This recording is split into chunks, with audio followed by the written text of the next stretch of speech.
2025년 2월 20일 목요 새벽 기도에 참여하신 기쁜 우리 교회 믿음의 가족분들을 주님의 이름으로 환영하며 축복합니다. 함께 기도하겠습니다. 사랑의 하나님 아버지, 오늘 하루를 저희들에게 선물로 주심을 감사합니다. 어제도 저희들과 함께 동행하여 주시며 지켜주시고 보호하여 주심을 감사합니다.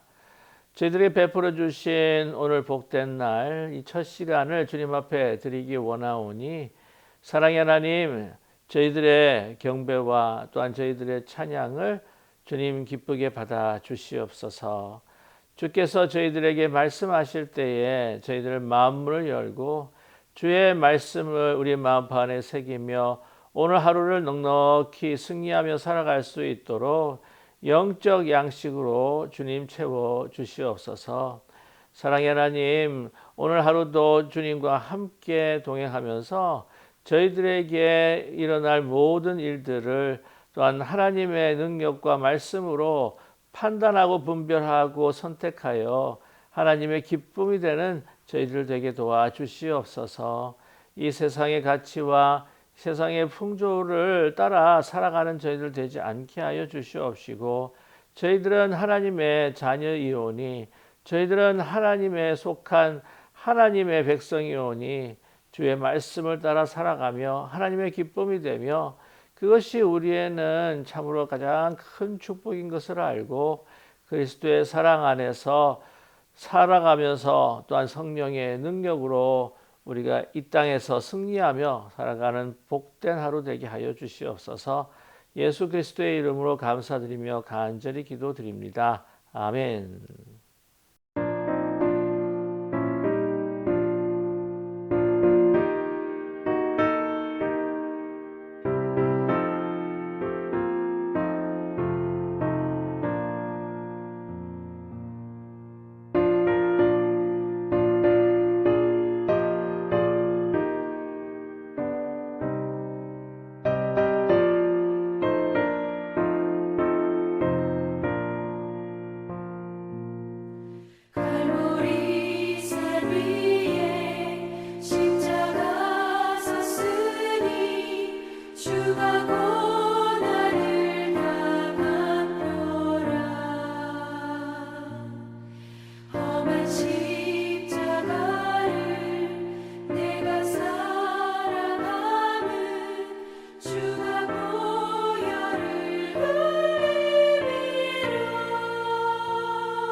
오늘 나누실 하나님의 말씀은 주중 새벽 기도에 계속 이어지는 요한복음의 말씀입니다. 오늘 말씀은 요한복음 2장 1절에서부터 11절까지의 말씀입니다. 성경을 찾으셨거나 아니면 영상 화면을 보시면서 뜻을 생각하시며 함께 합독하겠습니다. 사흘째 되던 날 갈릴리 가나에 혼례가 있어 예수의 어머니도 거기 계시고 예수와 그 제자들도 혼례의 청함을 받았더니 포도주가 떨어진지라. 예수의 어머니가 예수에게 이르되 저들에게 포도주가 없다 하니 예수께서 이르시되 여자여 나와 무슨 상관이 있나이까. 내 때가 아직 이르지 아니하였나이다. 그의 어머니가 하인들에게 이르되 너희에게 무슨 말씀을 하시든지 그대로 하라 하니라. 거기에 유대인의 정결 예식을 따라 두세 통 드는 돌 항아리 6이 놓였는지라. 예수께서 그들에게 이르시되 항아리에 물을 채우라 하신즉 아기까지 채우니 이제는 떠서 연회장에 갖다 주라 하심에 갖다 주었더니 연회장은 물로 된 포도주를 맛보고도 어디서 났는지 알지 못하되 물동원 하인들은 알더라. 연회장이 신랑을 불러 말하되 사람마다 먼저 좋은 포도주를 내고 취한 후에 낮은 것을 내거늘 그대는 지금까지 좋은 포도주를 두었도다 하니라. 예수께서 이 첫 표적을 갈릴리 가나에서 행하여 그의 영광을 나타내심에 제자들이 그를 믿으니라. 아멘.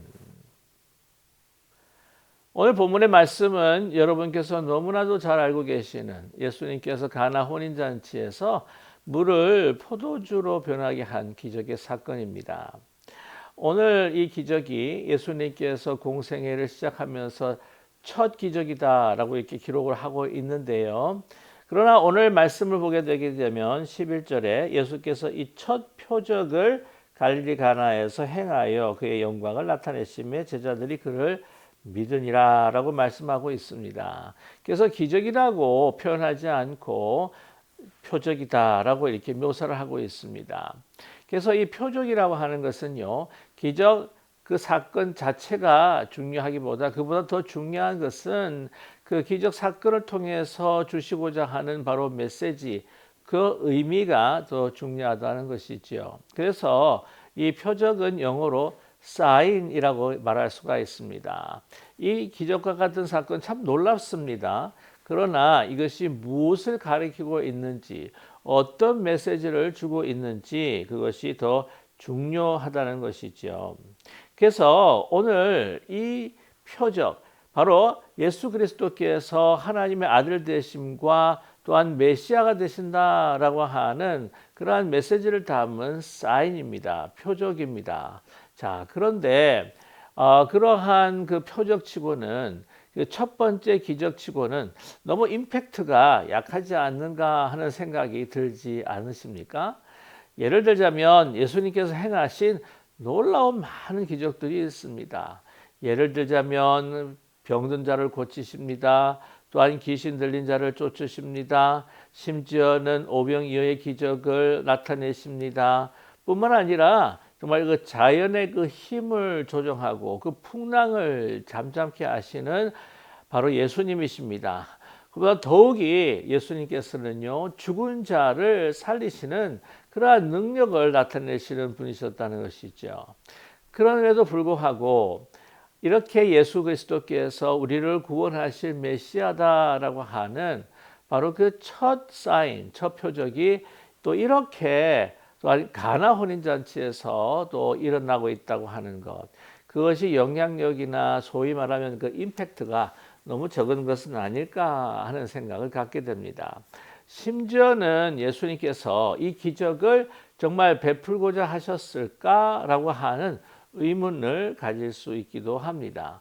왜냐하면 이제 예수님께서 초청을 받아서 가나 혼인잔치에 참여하셨는데 이제 이 기적 전에 이 예수의 어머니 마리아가 와서 문제를 제기하고 있습니다. 특별히 이 혼인잔치에서 떨어지지 말아야 할 것이 포도주인데 오늘 말씀 보게 되면 포도주가 떨어졌습니다 라고 예수님의 어머님이 예수님께 구했던 것이죠. 그런데 이 3절 말씀을 보게 되게 되면 예수님의 반응이 좀 썰렁하지 않는가 하는 생각이 들지 않으십니까? 오늘 3절 말씀 보게 되게 되면 포도주가 떨어진지라 예수의 어머니가 예수에게 이르되 저들에게 포도주가 없습니다 라고 이렇게 요청을 했는데 4절의 말씀 보면요 예수께서 이르시되 여자여 나와 무슨 상관이 있나이까 내 때가 아직 이르지 아니하였나이다 라고 이렇게 말씀하고 있습니다. 그러니 이렇게 들릴 때는 이 예수님께서 기적을 드러낼 그러한 시기가 아니다라고 하는 것처럼 들릴 수가 있습니다. 또 어떤 분들은 어머니를 어떻게 여자요? 라고 이렇게 부를 수 있는가? 라고 이야기를 하지만 사실 이 여자라고 하는 것은 바로 이 중년 부인을 경이 높여 부르는 경어라고 하는 것이죠.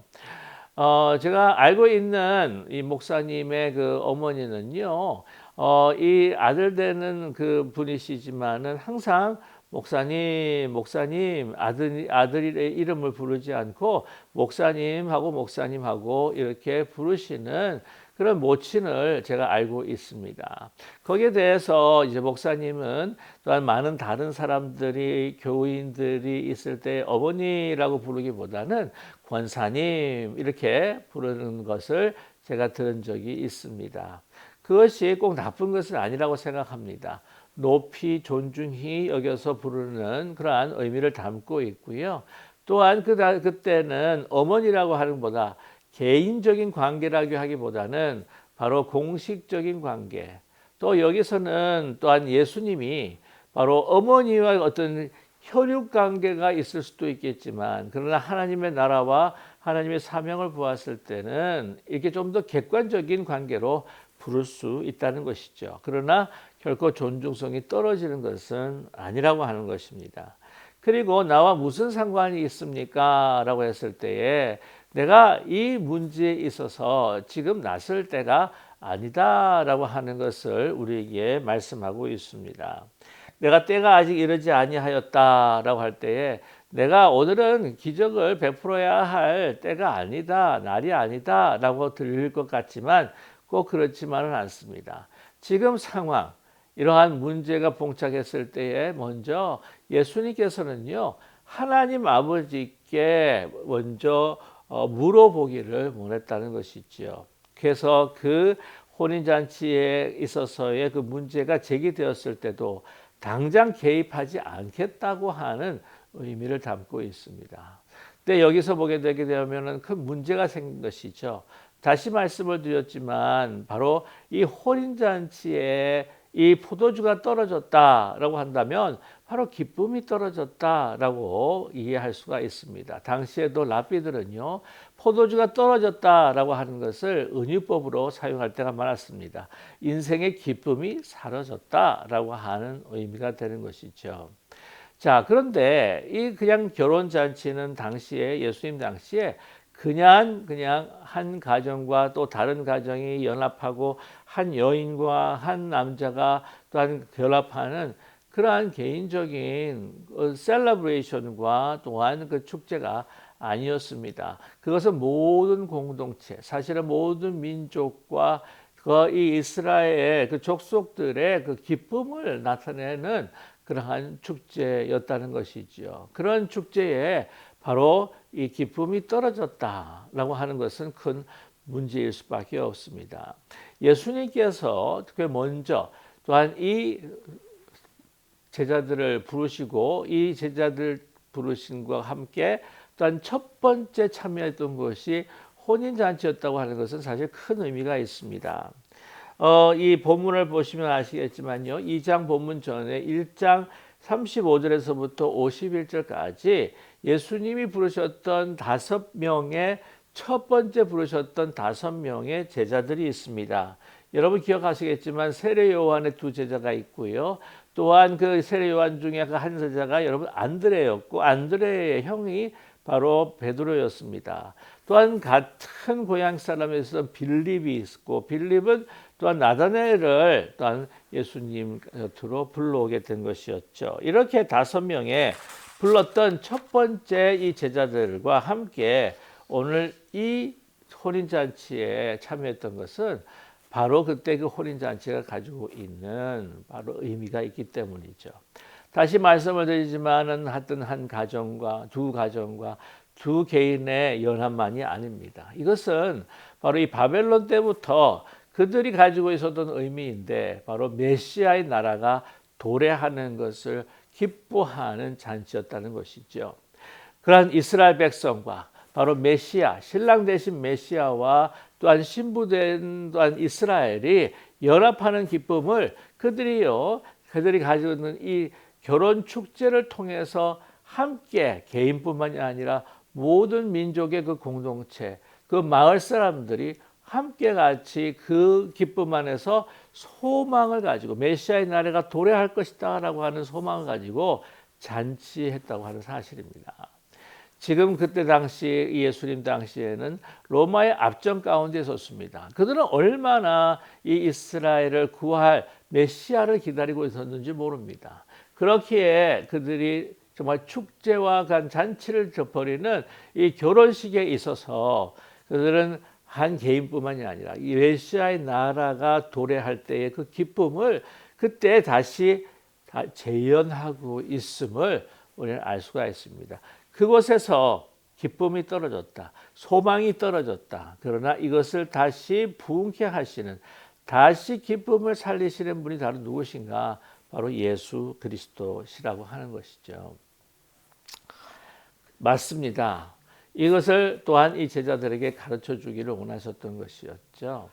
예수님과 함께 했을 때에 그 인생은요, 기쁨과 즐거움이 넘치는 그 잔치하는 인생이다 라고 하는 것을 말씀하고 싶으셨습니다.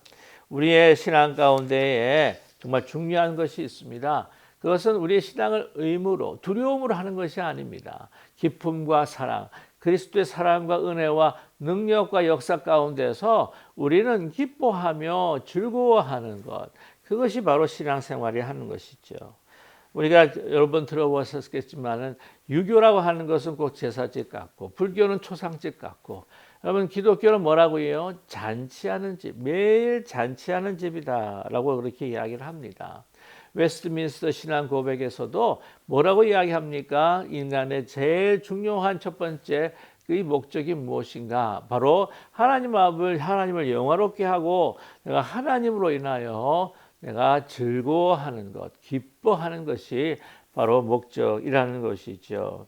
예수님 당시 유대 사람들은 정말 혼인잔치 개인의 차원을 넘어서 그 민족의 그 기쁨을 함께 나누었던 것이죠. 예수님이 임재하는 곳, 그것이 바로 메시아가 임하는 곳이요, 그것이 바로 축제가 있는 곳입니다. 그렇기 때문에 예배는요, 부활의 잔치입니다. 세례는 무엇입니까? 탕자가 돌아왔을 때 기뻐하는 하나님께서 베풀어 주시는 환영 잔치입니다. 성찬 예식은 무엇일까요? 바로 감사 잔치입니다. 나중에 심지어는 순교하는 것도 잔치입니다. 이제 영광의 자리에 돌아오는 그를 맞이하는 천국의 잔치가 바로 순교의 자리라고 하는 것이죠. 세상을 우리는 떠나면서도 우리는 참 슬픔 가운데서도 기쁨으로 찬송합니다. 왜? 하나님께서 베풀어 주실 천국 잔치에 들어가는 것이기 때문이죠. 하나님을 만난다고 하는 것은 정말 신랑 신부가 새하늘과 새 땅에서 만나는 바로 축제입니다. 예수님을 믿는다는 것은 무엇일까요? 바로 모든 인생이 어떤 상황 가운데서도 소망과 기쁨을 잃어버리지 아니하고 주님과 함께 한다고 하는 분명한 믿음 가운데서 축제하고 잔치하는 인생인 것이죠. 오늘 말씀 가운데서도요, 오늘 이 예수님께서 거기에 놓여 있는 6개 돌 항아리에다가 물을 채워 넣으라고 합니다. 그 항아리는 바로 유대법에 의해서 정결 의식을 위한 바로 물이었던 것이었죠. 손을 씻고 발을 씻고 해서 정결하게 한 후에 또한 그 잔치에 참여하게 되는 겁니다. 굉장히 큰 항아리였습니다. 한 항아리에 20에서 30갤론 되는 항아리고 그 6개니까 물을 채우고 난 다음에 그 물이 포도주가 되었다고 하는 것은 정말 이거는요, 우리가 어떻게 부정할 수 없는 예수님의 놀라운 기적의 사건이었죠. 오늘 이것을 통하여서 무슨 말씀을 하고 계시기를 원하십니까? 유대교회 또한 그 법을 따르면서 정결 예식을 따르고 또한 모든 필요한 또한 절차들을 밟는다 하지만 그러한 의식 속에서 즐거움이 없다. 즐거움이 없는 물과 같은 그런 몸이 건조한 그런 그 신앙의 삶을 예수님께서 어떻게 하신다고요? 예수님께서 명령하시면 포도주가 되는 기쁨의 그 변화가 일어난다는 것을 우리에게 분명히 말씀해 주고 있습니다. 그리고 이것이 변화된 것을 누가 알 수가 있었을까요? 바로 말씀을 순종하는 사람이었습니다. 하인들은 다른 사람들 알지 못했어요. 그 말씀에 순종하는 하인들은 알았습니다.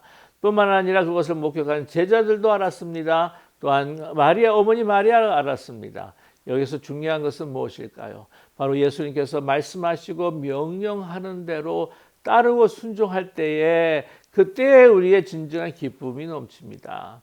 우리의 몸이 건조한 우리의 인생, 우리가 진정 행복을 위해서 기쁨과 또한 우리의 즐거움을 위해서 추구했던 모든 것들, 그것이 다 사실은요 유한하고 사라지고 헛된 것일 뿐일 수밖에 없습니다. 더 공허해집니다. 더 찾을수록 목말라집니다. 마실수록 목말라집니다. 더 먹을수록 배가 고프고 허기가 질 수밖에 없습니다. 먹어도 배가 고픈 것이 이 세상으로 채우는 것이요 자기 만족의 삶인 것을 우리는 경험을 통해서 또한 우리가 삶을 통해서 우리가 깨닫게 되지 않습니까? 그러나 예수님의 명령대로 주시는 그 생명과 영생을 가지고 살아가는 사람들 기쁨이 넘치고 하나님께 영원한 은혜와 또한 즐거움 우리에게 베풀어 주십니다.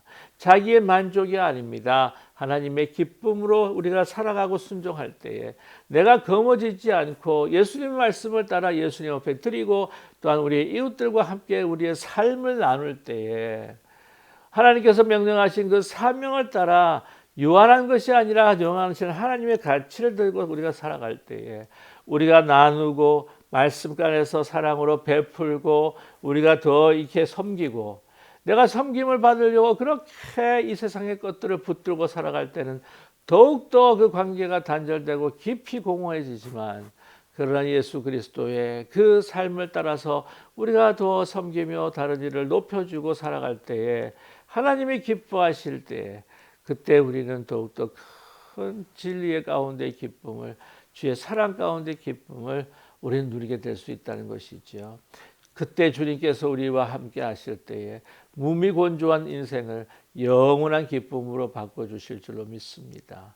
우리가 20년, 30년, 40년 평생을 우리가 신앙생활을 한다 할지라도 주님의 그 아름다운 정말 향내나는 그 포도주의 그 향기를 우리가 내뿜고 있는지 이제 전하고 있는지 다시 한번 돌아볼 필요가 있습니다.